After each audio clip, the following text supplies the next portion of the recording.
Olá, mais uma vez sejam bem-vindos ao retorno do Seminário de Direito das Famílias nas questões patrimoniais e de direito de empresa. E nós vamos hoje tratar alguns temas muito mais práticos do que foram tratados nas últimas palestras, porque agora nós vamos adentrar em questões que realmente exigem uma prática, uma percepção bastante diferenciada. E participando ao meu lado, e que me honra muito, para falar sobre fiança e aval sem autorização, nos casos do direito de família, nós temos o professor Júlio César Garcia Ribeiro, que é mestre em Direito pela Unisc do Rio Grande do Sul, professor de Direito de Família e das Sucessões na Univale, com livros e capítulos publicados e, mais recentemente, o Manual do Direito da Família pela Editora Hábitos. Então fica a dica, quem está online pode adquirir o site da Editora Hábitos. Me parece que também está em comercialização em outras plataformas, né, professor? Amazon Americanas, talvez deve... Magazine Luiza, todos esses sites devem estar certamente disponíveis. Jogam um Google que vocês localizam. Então, fica a dica, baita a obra mesmo. Ontem já comecei a ler o meu primeiro capítulo, professor. Obrigado pelo presente. Então, muito bom. Então, nós vamos falar sobre fiança e aval. Vou passar a palavra para o professor Júlio, para desejar boas-vindas a vocês. E, na sequência, eu volto para iniciar esse tema.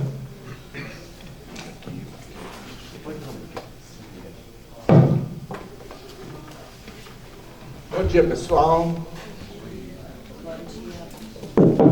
Quero dizer, em primeiro lugar, que ainda eu sinto frio na barriga. Eu sempre digo aos meus alunos que a metade de minha emoção, e o pior, a outra metade também. Sinto frio na barriga ainda quando entro em sala de aula, principalmente na primeira aula do início do semestre. Sentia porque deixei de advogar em 2006, frio na barriga cada vez que fazia uma sustentação oral. Nas diversas entrevistas em rádio e televisão que eu tive a oportunidade de fazer, o sentimento era o mesmo, a emoção é igual. Eu queria cumprimentar inicialmente a todos. Vocês são o objeto da nossa estada aqui, mas gostaria de, antes de mais nada, um pranto de agradecimento ao professor Douglas Freitas, que me convidou. Foi através da mão dele que eu estou aqui presente. Eu venho do Rio Grande do Sul para Florianópolis em 2013, já estou há bastante tempo, já me considero apropriado aqui da cidade, mas é a primeira oportunidade que estou tendo fora da universidade de participar de um evento pela mão do professor Dr. Douglas. De maneira que o agradecimento é indispensável e o momento se impõe por uma questão de justiça, pela sensibilidade que teve de me convidar. Agradeço ao nosso editor, o Israel Vilela, também que me vem oportunizando alguns trabalhos da publicação, como do presente livro, que eu sempre digo que esse livro é o esforço de 20 anos de magistério, e ele é muito mais o produto da convivência com os alunos, ele é muito mais a transpiração dessa convivência com os alunos do que propriamente da inspiração que eu tive. Então, inicialmente, eram essas palavras de agradecimento e da felicidade de estar presente aqui, olhando nos olhos de todos vocês. Muito obrigado. A honra, na verdade, é nossa, professor. Imagina. O tema que nós vamos conversar hoje é sobre essa fiança e o aval sem autorização. Vou problematizar para vocês, para aqueles que talvez não estejam muito por dentro como é que funciona essa sistemática. Os títulos de crédito, né, eles se diferem basicamente dos contratos, certo? Por conta de algumas regras estruturais que possuem ambos os títulos. Os títulos de crédito, a história do título de crédito, ela é muito interessante de como ela surge. Ela surge exatamente naquele momento do expansionismo europeu, das navegações, onde tu não tinha como ficar levando ouro o tempo inteiro. Né? A gente vê filmes de pirata, Jack Sparrow e tudo mais, vocês têm noção do problema que era para carregar ouro num navio. Para pagar especiarias, para ir lá na Índia, pagar especiarias e voltar. Eu tinha que ter uma moeda universal, né? Hoje nós temos aí o PayPal, mas na época não tinha. Então tinha que ter dinheiro para pagar e tinha que ser um dinheiro que aceitável. Então eu tinha que chegar também com uma moeda, com dinheiro inglês, com dinheiro espanhol, ouro era universal, todo mundo conhecia ouro. Então se começou a ter os primeiros bancos, por assim dizer, né? Claro, estou dando alguns pequenos saltos na história, mas a grosso modo tinha pequenos bancos, pequenos lugares onde tu levava consigo um título de crédito, um título que se transformaria em dinheiro, e tu ia lá, entregava e transformava em dinheiro naquele local. Por isso que até hoje, é muito engraçado porque mudou muito pouco o título de crédito daquela época para hoje. A grande inovação é o cheque e a duplicata que é brasileira. Ela é a invenção do Piniquim. Então, com exceção disso, mudou muito pouco. A nota promissória mesmo é praticamente igual àquela época. Tanto que tu tens a figura do sacado, a figura do sacador, a figura do beneficiário, tu tens a ideia de algo que seja em mãos, e aí tu vai lá e coloca nominal, por isso é nominativo. Então mudou muito pouco. E a própria lei que regula o título de crédito, essa lei uniforme, né, dos títulos de crédito, o Brasil é signatário, então é uma legislação mundial praticamente. Então muda muito pouco de país para país. O Brasil, como eu falei, inventou a duplicata por uma necessidade do nosso país ser continental, né? Então, como é que tu vai fazer um reconhecimento de cartório, um envio de um documento, um papel daqui para lá, para a Amazônia, para Acre, para Roraima? Então, tu precisa flexibilizar algumas regras do título de crédito. Né? Uma das regras do crédito é a cartularidade, tem que estar no papel. Tanto que existem endossos que tu pode fazer no cartório, no título de crédito, que se tu se estender nos endossos, ou seja, claro que o título de crédito com muito endosso ninguém quer pegar, mas se tu te estender no endosso, tu pode inclusive pegar um papel, está na lei da gente, pode pegar um pedaço de papel, colar no título de crédito e continuar assinando os endossos, para fazer um stand, para fazer um documento extenso ao título de crédito, por causa da regra da cartularidade. Tem que estar no papel, tem que estar grudado naquele papel. Faz parte da natureza, isso desde aquela época das viagens marítimas. E é claro que hoje, né, nós temos que flexibilizar isso, por causa de um país continental. Então nós fazemos a duplicata, ela quebra a regra da cartularidade. Porque ela emite no caso da nota fiscal, a duplicata, né, porque quem fez a nota fiscal, ela tem os elementos próprios, ela tem que ter registro, aquela história toda, e tu apenas tem que juntar o comprovante de recebimento, que nos tempos mais modernos já está permitindo, inclusive, o e-mail, uma mensagem, um sinal de fumaça dizendo recebi. Um recibinho aqui que a gente pega lá quando recebe o produto. Ó, assina teu nome aqui, põe aqui. Então, tu junta aquilo ali, grampeia, e aí tu tens agora um novo título de crédito. Aí volta a cartularidade, tu vai ter que colar no título. Por isso que não se protesta boleto. As pessoas por isso que a gente consegue muitas vezes suscitar protestos, por causa da quebra da regra da própria lei da duplicata. Porque o que está acontecendo é um protesto de boleto. Não é o protesto para duplicata. Porque para ter o processo de duplicata, tu vai ter que ter a prova de que tu entregou, tu vai ter que ter o documento, a duplicata em si, sabe? Então essas pequenas regrinhas a gente resolve muito facilmente. Tá? Por que eu dei essa volta toda? Para explicar que nos títulos de crédito, a pessoa ela é muito importante. Não dá para ficar criando muitas regras, tem que ser algo mais objetivo. Então, por isso que a regra de um garantidor de um título de crédito é diferente da regra de um garantidor de um contrato. Porque o contrato, como o próprio nome fala, que é um trato comum, é o contrato, ela permite que tu instrumentalize ou não. O contrato, ao contrário do título de crédito, que é um título, nota promissória, se tu parar para analisar a origem da palavra nota promissória, é uma nota de promessa. prometendo que vai pagar. Tu não está pagando, tu vai prometendo que vai pagar. Ó. Pagarei, pode ver que no início da nota promissória está essa frase. Pagarei é futuro. Na Argentina se chama pagarei, não é nota promissória. Eu pagarei, eu vou pagar. Eu vou te pagar um dia. Vou me trazer esse pedaço de papel e eu vou te pagar. Ou não. A questão é que se eu não te pagar, você vai poder pegar aquele papel e executar. Por isso que eu gosto de brincar muito com os colegas. Tenham sempre notinhas promissórias nos carros de vocês. Se vocês olharem no meu carro, eu mostro. Eu tenho lá duas. Por quê? Olha só. Primeiro, porque eu sou velho. Eu não sou da época. Hoje eu utilizo bastante o Pix. Eu não sou da época do Pix. Então, como é que eu fazia para a pessoa me transferir dinheiro na hora? Não tinha. Né? Não tinha como. Essa ideia eu já peguei lá do meu professor de crédito lá da faculdade. Mas é basicamente o seguinte, alguém vai lá e bate no teu carro, na hora que a pessoa não está errada, ela promete mundos de fundos. Não, eu vou te pagar, não se preocupa, confia em mim, etc, etc. E aí não é que tu não confia, mas pode dizer, vamos tirar do fio do bigode, vamos botar no papel. Então tu pode chegar lá na promissória do carro e faz assinar. Porque a nota promissória, uma vez assinada, tu pode executar. E quem aqui, e todos aqui, sabem que tu entrar com o processo de execução é muito diferente de entrar com o processo de cobrança, não é verdade?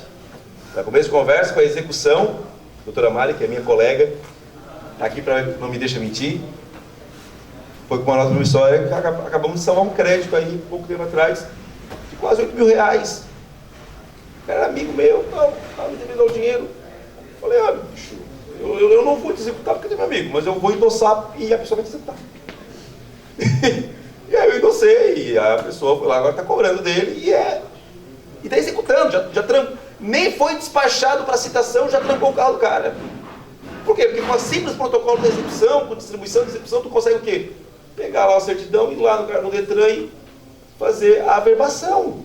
Tem que tu distribuir. Então, é diferente, tu está executando, tu tem interpretação de cobrança, tem que citar, talvez ter uma tutela, é bem mais complicado, bem mais complicado. Cumprimento de sentença é muito mais gostoso do que o processo original, não tem essas questões. Então, tu tem uma nota promissória, tu executa. E ela é melhor do que o cheque, por quê? Porque o cheque tem um prazinho muito curtinho. O cheque é 6 meses mais o prazo de apresentação, que pode ser de 30 ou 60. Então, na pior das hipóteses, nós estamos falando talvez de 8 meses da data do início. Por isso que quando vira o ano e a gente erra o ano, né? Vai lá e coloca a data e põe o ano anterior, ele já nasce prescrito o cheque, porque já passou nesses 8 meses. Não é que tu não pode botar o ano anterior, tu pode botar dezembro do ano passado, não tem problema. O que acontece quando tu põe janeiro de 2021, já passou 12 meses, aí por isso que o banco não vai receber, está prescrito.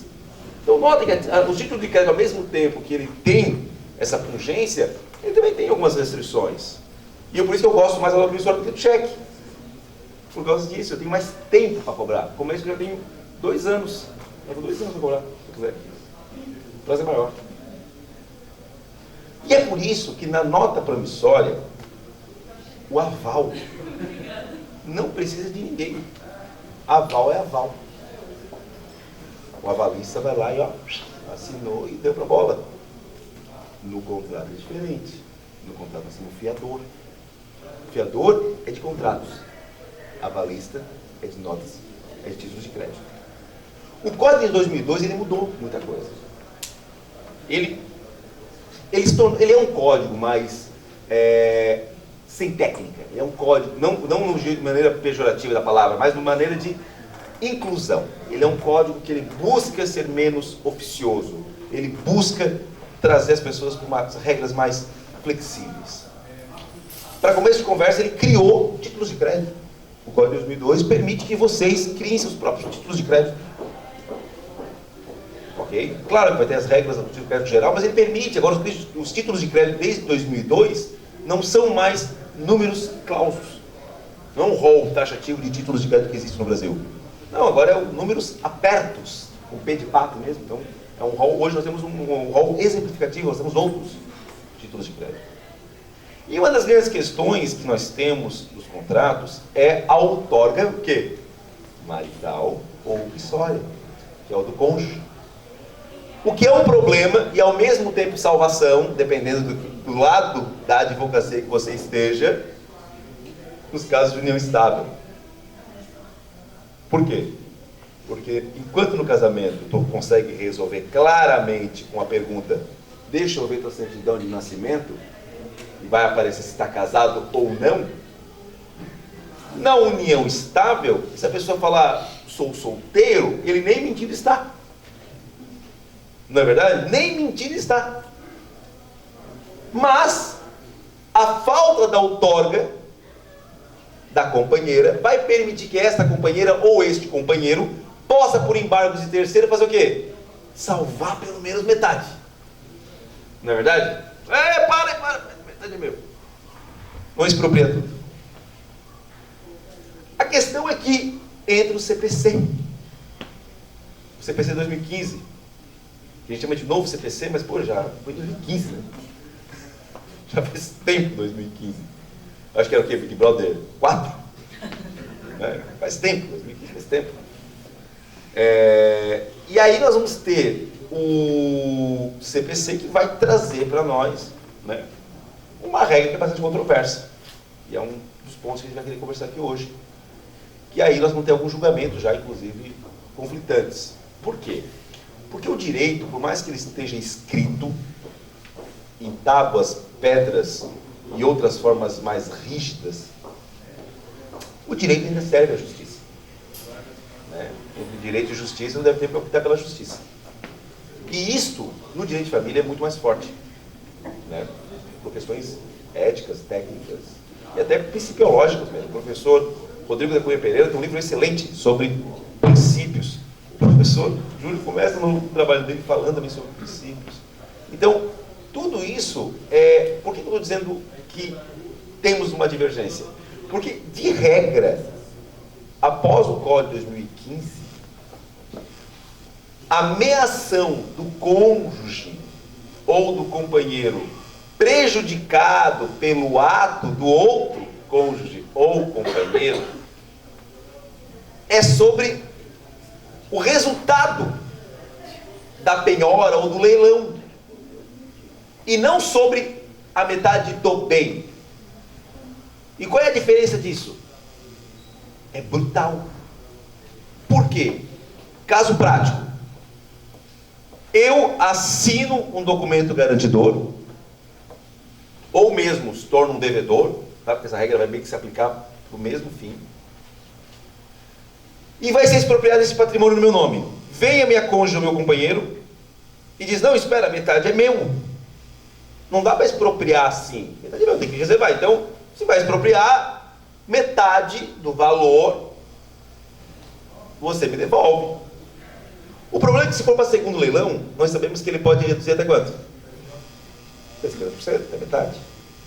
Então, teoricamente, no segundo leilão, o fruto já é do cônjuge do companheiro, correto? Num raciocínio mais simples, é do cônjuge do companheiro. Porque 50% que era do devedor, outro 50% é sagrado, é daquela pessoa. Pelo CPC novo, não. Pelo CPC, não. Ela é dona de 50% do fruto do coisa. Se caiu 50%, ela vai ganhar 25% do bem que ela era dona de 50%.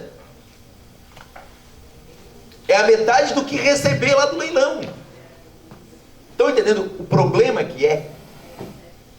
E aí é nesse momento que nós vamos ter doutrinadores, nós vamos ter jurisprudências que vão dar para os dois lados, tiro para os dois lados. Quem defende que a lei está correta, nenhum dos dois lados eu entendo que estão errados. É só uma questão de postura. Quem entende que a lei está correta, surge para o cônjuge ou companheiro prejudicado o direito indenizatório de compensação contra o próprio cônjuge. Ou seja, no resto do patrimônio, vai dizer, olha, querido, por causa da tua conduta, eu perdi aqui X mil reais no bem. Porque era 100 mil, 50 era meu, foi para leilão, ganhamos 70, só recebi 35, mas lembra que era 50? Faltou 15. Tu está me devendo agora 15, vamos compensar isso no resto dos outros bens, né? Se houver, claro. Se 15 mil estás me devendo, igual quando o cônjuge ou companheiro é pego, a palavra é pego porque não tem muita outra alternativa, né? A pessoa não compra, a pessoa tem que ser pega. Fazendo doações para o amante, né? Pagando contas do amante, que aí são considerados atos ilícitos dentro do casamento ou da união estável e pode ser abatido da ameação, que é um ponto que poucas pessoas se ligam nos divórcios. Tu pode fazer isso, tu pode chegar, não, espera aí. Tu pagou X pro amante, pra amante, metade é patrimônio nosso, tu utilizou o nosso patrimônio para isso. Então esse 50% nós vamos abater da tua ameação, tu vai me reembolsar. Tu utilizou o patrimônio meu para uma conduta exclusiva tua. É igual aquela história de dívidas exclusivas do casal, para não haver partilha e etc. Né? Então, essas questões, elas são muito importantes para a gente entender a problematização que é ainda maior quando nós não temos as outorgas. Quando falta a presença do cônjuge na fiança ou no aval decorrentes das novas regras do Código Civil e do próprio CPC. Que aí surge um limbo que talvez possa responsabilizar o próprio credor. Porque o credor tem que ter o quê? As diligências mínimas necessárias. Então, por exemplo, salvo o credor não exigir por escrito uma declaração dizendo que a pessoa não tem união estável, ele deixa assim a porta aberta para os embargos de terceiro e ele está sim com a porta aberta com o fato de que não tomou diligências necessárias mínimas.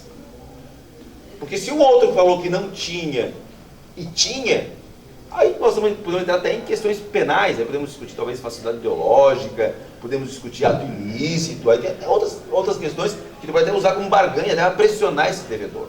Né? Então, é neste contexto que eu passo a palavra para o professor Júlio, que possa agora fazer as suas digressões a respeito dessa temática. Professor.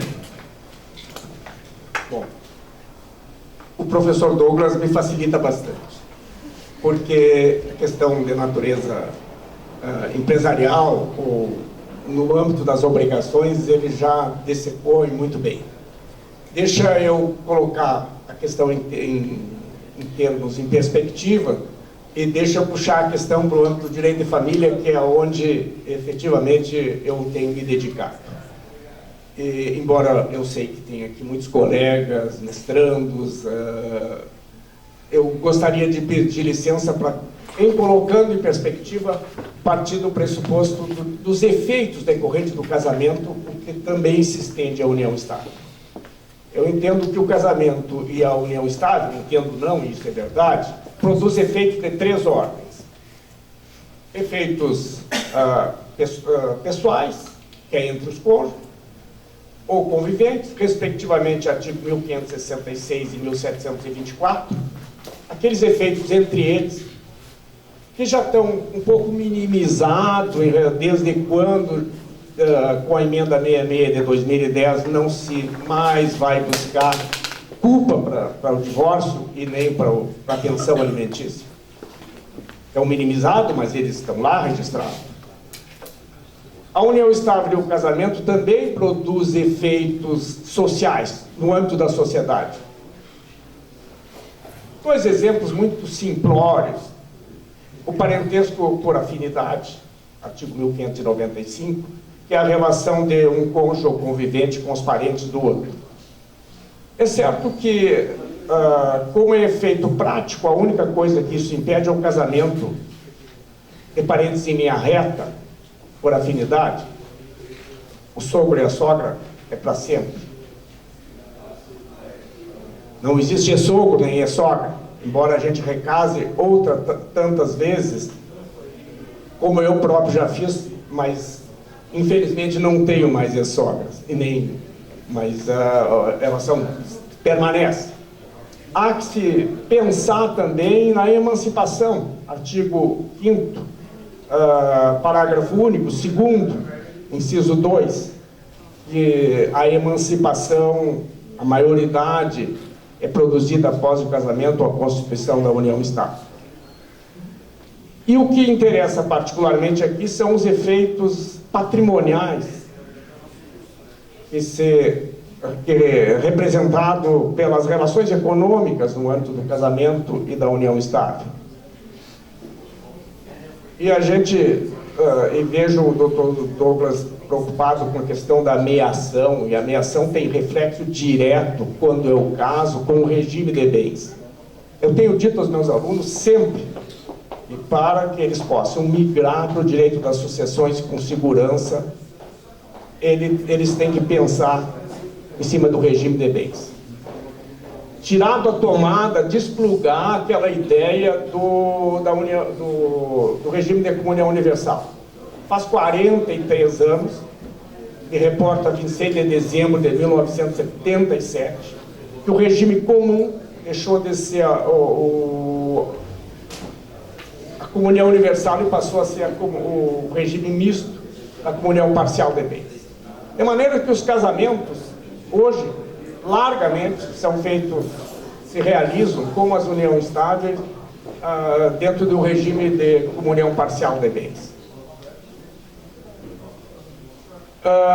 Nos regimes que eu chamo típicos, que é o regime da comunhão parcial, desde 26 de dezembro de 1977, é o regime comum, pode conviver como regime misto duas categorias: patrimônio pessoal, artigo 1559, inciso 1, que são os bens que tinha antes de casar, e mesmo depois de casado, que adquiriu por herança, por doação, e o subrogado. E o patrimônio próprio, o patrimônio comum, constituído pelos bens adquiridos depois do casamento, sem origem anterior, que são adquiridos a título oneroso ou eventual. Artigo 1660, 1 e 2. Faço toda essa colocação tentando sempre insistir com a ideia de que a perspectiva de pessoas casadas se dá tomando como referência o regime de bens. Desconectado da ideia de que casamento e patrimônio necessariamente é a mesma coisa, caminham juntos. Na verdade, hoje, não. Além de um regime novo, que veio com digo novo, por 20 anos, veio com o Código Lei 10.406, vigente a partir de 11 de janeiro de 2003, que é o regime de participação final nos aquestos.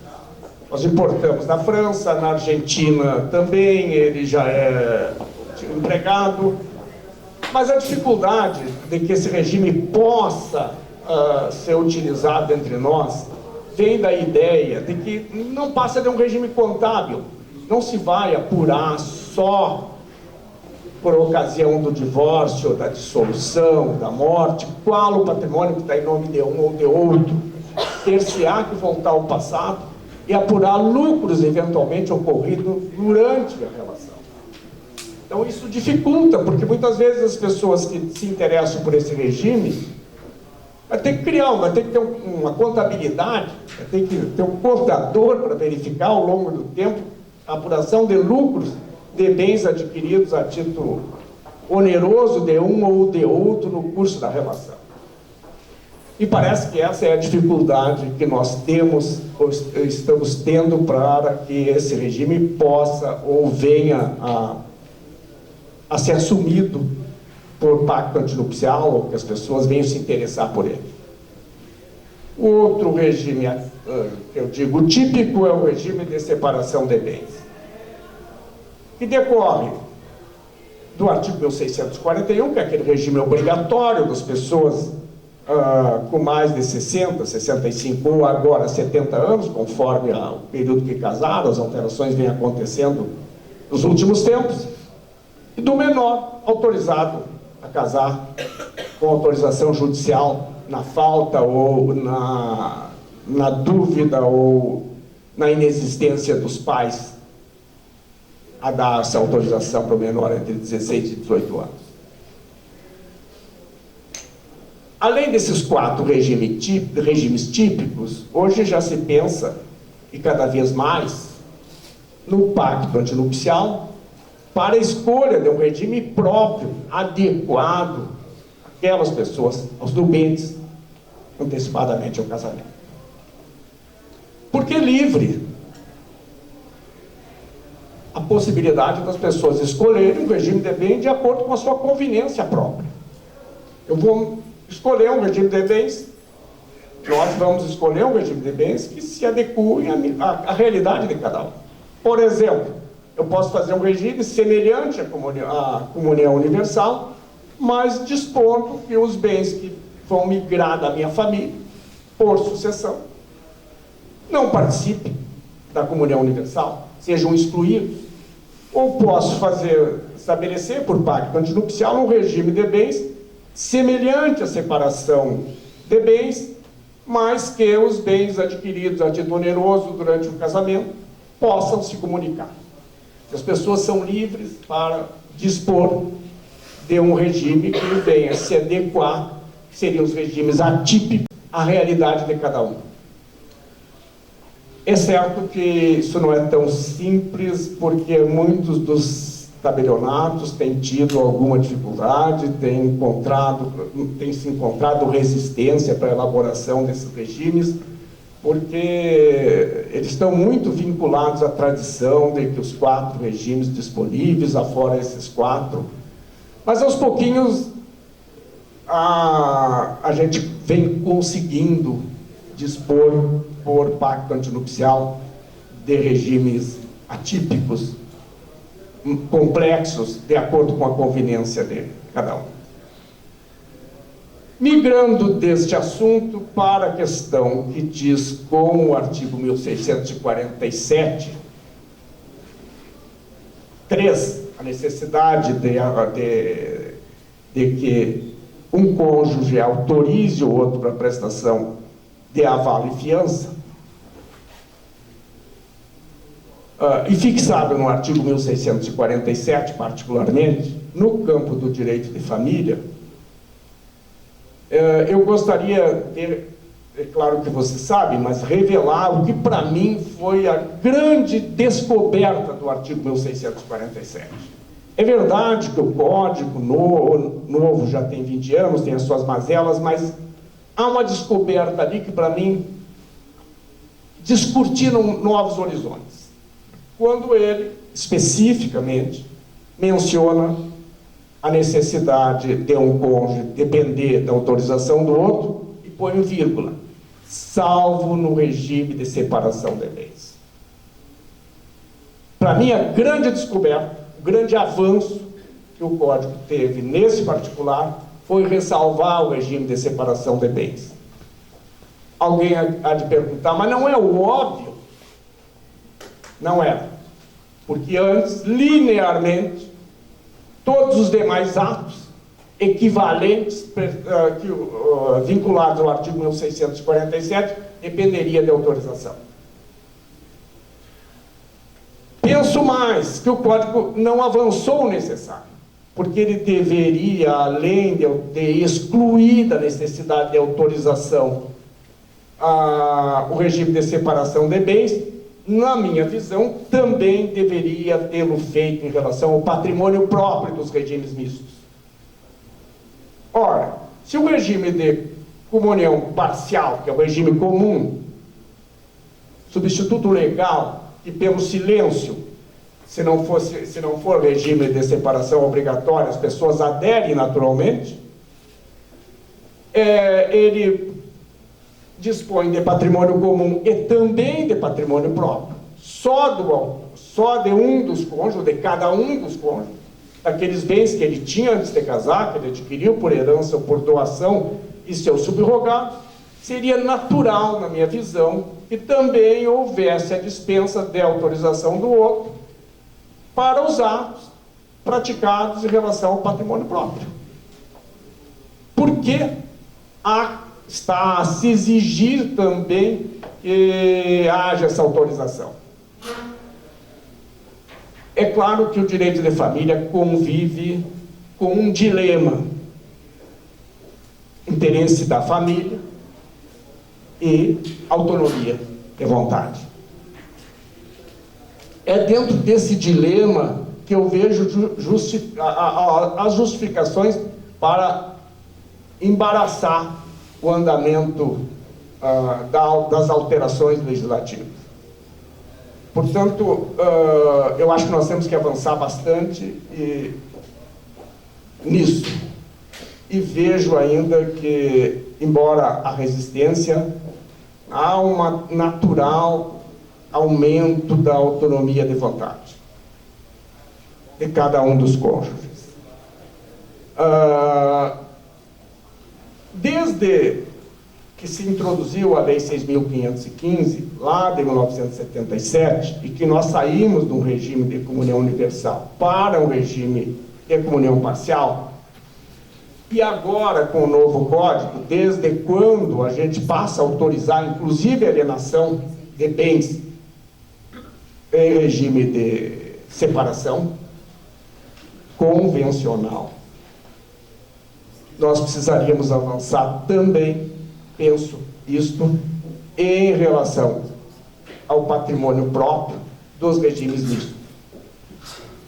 Outras circunstâncias que eu gostaria de trazer a vocês é a questão dos regimes de separação obrigatória do artigo 1641, que é o caso de quem casou ou enviuvou e não deu a partilha dos anteriores, as causas suspensivas do maior de 60, 65, 70 anos, de acordo com o período que casaram, e do menor não autorizado pelos pais, pelos seus responsáveis, não necessariamente os pais. E ainda pesa em relação a esse regime a dita súmula 377 do Supremo Tribunal Federal, lá da década de 60. O Supremo Tribunal Federal, antes da Constituição de 88, decidia questões não apenas constitucionais, mas também questões de direito, na parte do direito infraconstitucional, quando houvesse, entre outros, conflito entre os diversos tribunais, ou decisões divergentes dos diversos tribunais dos estados. Então, naquela época, o Supremo Tribunal Federal tinha uma amplitude de atribuições. Com a Constituição de 88, 5 de 10 de 1988, foi criado um novo tribunal, Superior Tribunal de Justiça, para dividir essas atribuições, ficando o Supremo Tribunal Federal com a questão puramente constitucional e o STJ com as demais. Estou dizendo no plano, além das atribuições relativamente às pessoas, os processos administrativos. Bem, de maneira que, vencido esta fase com a divisão de atribuições, uma nova Constituição é editada, um novo Código nasce no campo do direito civil. Apesar de tudo isso, a súmula 377, em relação à separação obrigatória de bens, se mantém.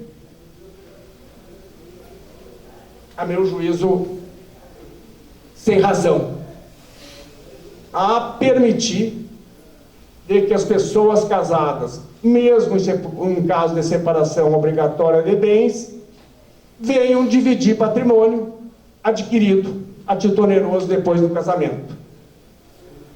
Eu diria, desculpe a grosseira comparação, é uma separação tipo meio grávido. Não vejo de outra forma. É separação, mas não é separação. Porque os bens adquiridos após o casamento é comum. Então, que separação é essa? Essa é uma crítica que eu gostaria de fazer.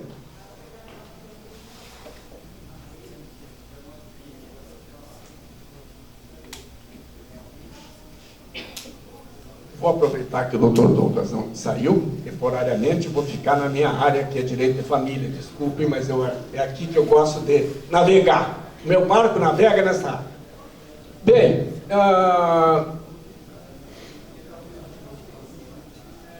no caso do artigo, no caso do regime de separação obrigatória de bens, é certo que ela pode ser mitigada.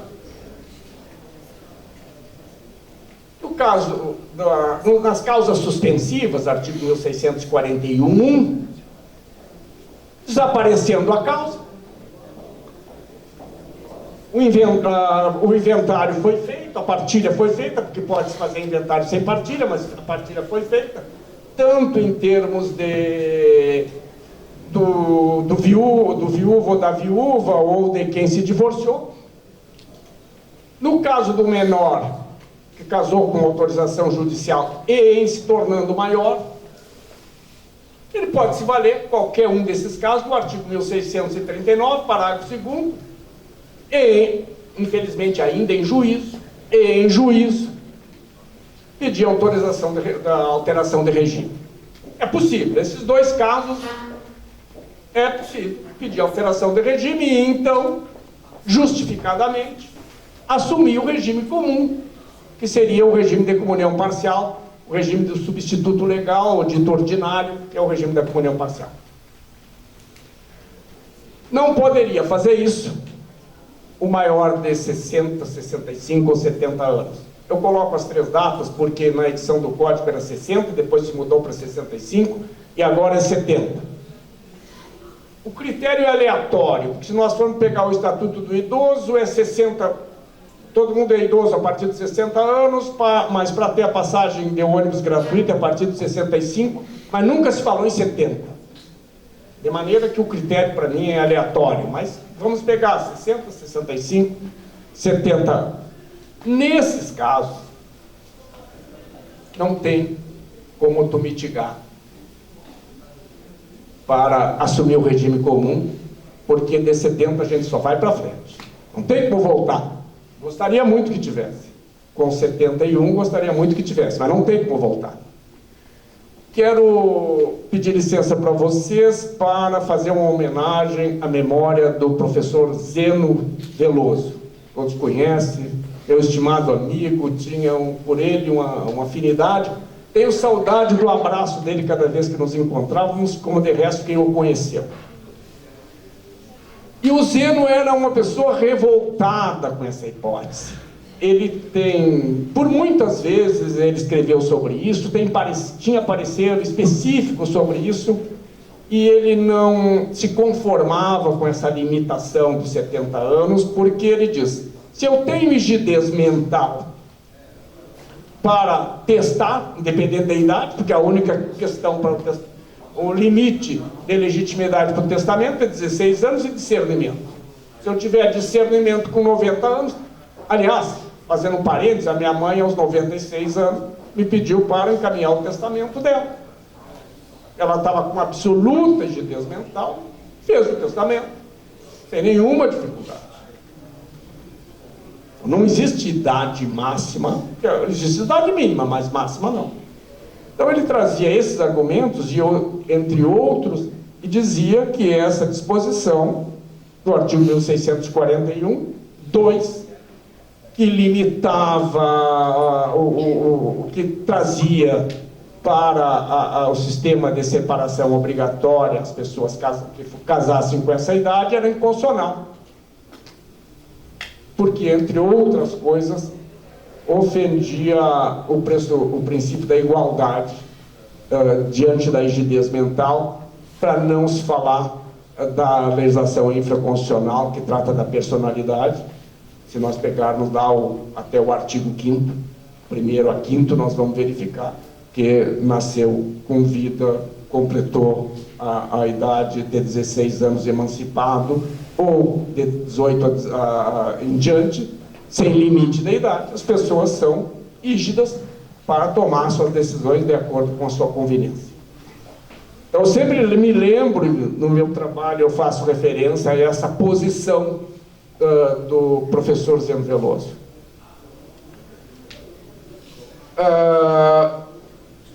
Esses não têm como resolver essa questão, senão com a declaração da inconstitucionalidade. Não vejo maior interesse em fazer isso, talvez pelo comodismo das pessoas com mais idade, porque é mais seguro, porque a lei sempre se preocupou com as 2 fases da vida, a tenra-idade e a maturidade. Talvez esse conceito muito mais filosófico do que jurídico, é o que tem perdurado até hoje. De maneira que essa introdução, essa conexão no campo do regime de bens, já que o artigo 1647, do qual nós estamos tratando, diz com a parte geral do regime de bens, me era imprescindível, porque essa é a minha área de trabalho, é a minha área de pesquisa, é a área em que me parece o interesse é maior. Eu insisto sempre em aula com a juventude que passa conosco lá pela Univale, já fazia isso desde os anos em que trabalhava na UBRA, em Porto Alegre, no Rio Grande do Sul, que nós temos que ultrapassar a ideia da conexão de casamento com patrimônio, com o acolamento do patrimônio. Colar patrimônio com casamento. Para que nós possamos avançar nesse sentido, regime de bens, para quem pretende trabalhar no campo do direito de família e das sucessões, é a pedra angular.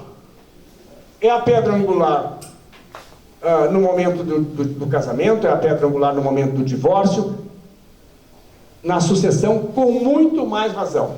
Porque se eu não souber qual o regime de bens, a princípio eu já não vou saber nem qual é o patrimônio da pessoa que morreu. Porque eu vou ter que tomar como referência, nos regimes mistos, os 50% do patrimônio comum, mas o seu patrimônio próprio, que é dele. E aí eu tenho que preservar o direito do sobrevivente, casado ou vivendo em união estável. Já que a união estável também, por efeito do artigo 1725, se aplica as mesmas regras do efeito patrimonial em relação ao casamento, é fundamental que eu tenha presente o regime de bens e que eu faça a distinção entre eventual patrimônio comum, aonde se aplica a meação do patrimônio próprio, que é de cada um.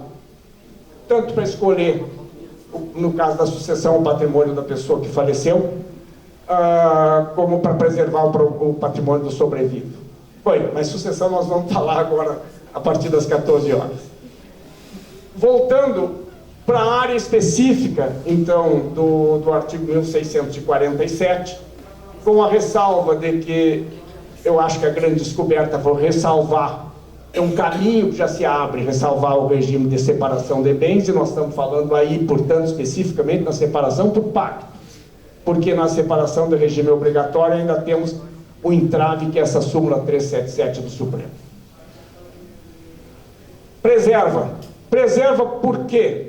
Porque nós vimos de um código anterior em que também separação era definido como absoluto e relativo. Então nós tiramos a relativização da separação. Separação por pacto é separação. Não precisa mais que seja especificado, na minha visão, no pacto antinupcial, todas aquelas circunstâncias, de que aí inclui frutos, de que aí inclui benfeitorias, porque se não fizesse assim, era uma separação de bens mesmo por pacto. Se ela fosse genérica, era entendido antes do Código atual como uma separação relativa. Por isso, eu ressalto mais uma vez que essa exclusão nos deu um novo horizonte, embora ela não tenha alcançado o patrimônio próprio dos regimes mistos, que na minha visão deveria tê-lo feito. No caso específico do artigo 647.3, que diz com o aval e a fiança, a questão de base, o professor Douglas tratou com maestria do assunto. Não me cabe avançar muito mais a propósito disso. Mas é importante, desde logo, deixar claro que a fiança, que a questão que envolvia a fiança, a necessidade de que o fiador casado tivesse a concordância do outro, já vinha do Código anterior. Essa exigência já era natural no Código anterior. E a propósito, correta. Porque o professor Douglas já mencionou. Temos tempo ainda, professor Douglas? Ela se apresenta sob a forma de contrato. E o contrato pode, inclusive, ser limitado, pode ter prazo. Ele é direito próprio do direito das obrigações. Então, nesse aspecto, o Código anterior, na minha visão, andava bem. Mas incluir fiança, eu acho que é algo estranho e nem alheio. Porque a fiança, e o Brasil já aderiu o aval próprio e exclusivo de título de crédito, havendo o Brasil aderido à Convenção de Genebra de 1942, e inclusive em 66 editou decreto próprio específico, desvirtua a própria natureza do título de crédito. Porque o título de crédito, na sua natureza, representa ou tem como objeto o incremento da produção. E ele se destina não apenas à circulação, mas ele está sempre desvinculado da causa de origem.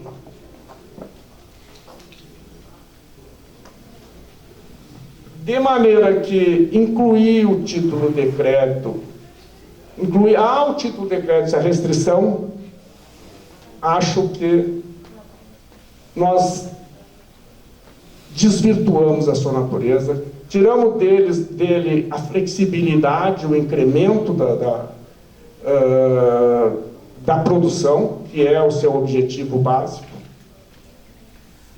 Eu confesso a vocês que eu ressaltei no meu trabalho, no manual, e eu coloco o manual de direito da família no singular, sem crítica aos demais, mas o objetivo é que eu acho que a família é única, é gênero e as espécies, pode ser casamento, pode ser união estável, pode ser famílias plurimas, de qualquer natureza.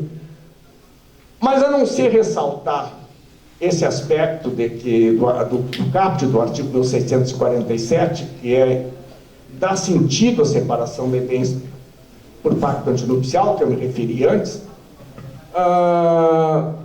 poucos autores tratam dessa questão de maneira específica. São muito poucos. Eu até fiz algumas anotações para trazer para vocês em respeito à presença de todos.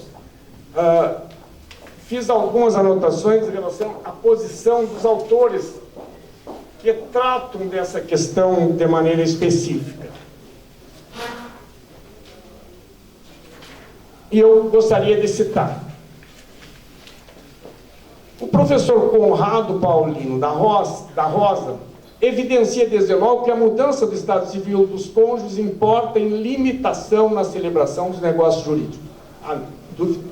Verdade. Há certos limites, particularmente a questão da alienação, e o artigo 1647 é a prova disso.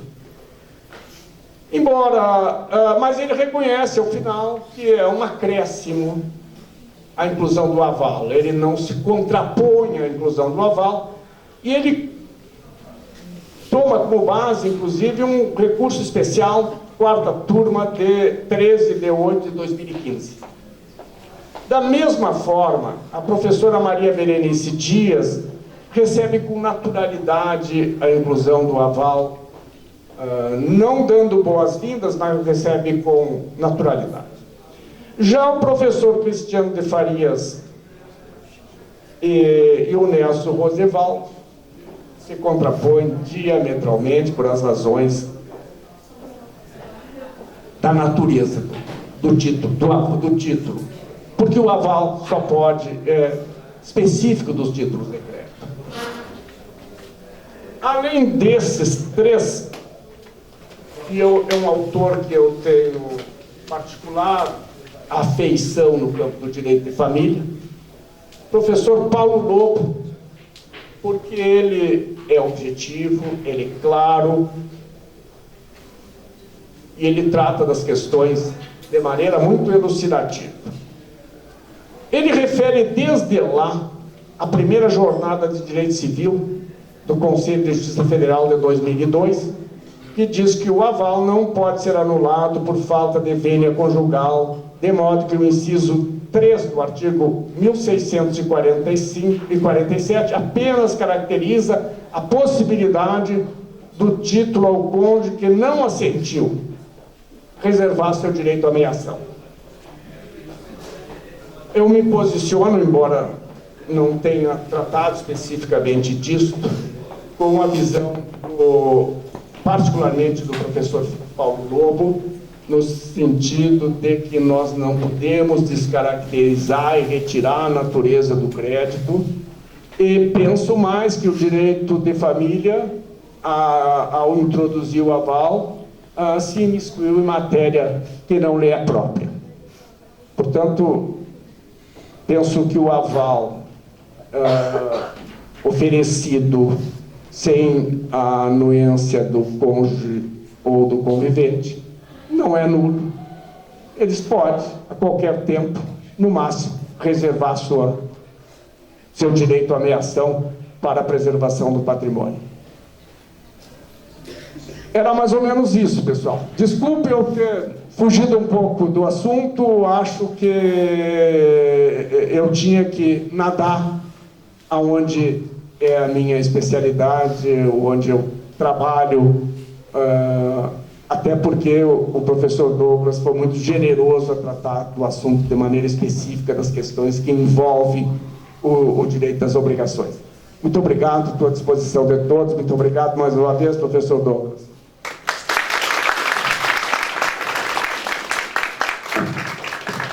Haveria algum questionamento ao professor Júlio, ou que eu pudesse também responder para vocês? Se a princípio tudo ok, professor, quero lhe agradecer imensamente pela sua fala. Nós vamos dar continuidade agora ao evento, então eu peço a descomposição de mesa para que eu possa convidar a professora Mariana. Professor Júlio, muito obrigado mais uma vez.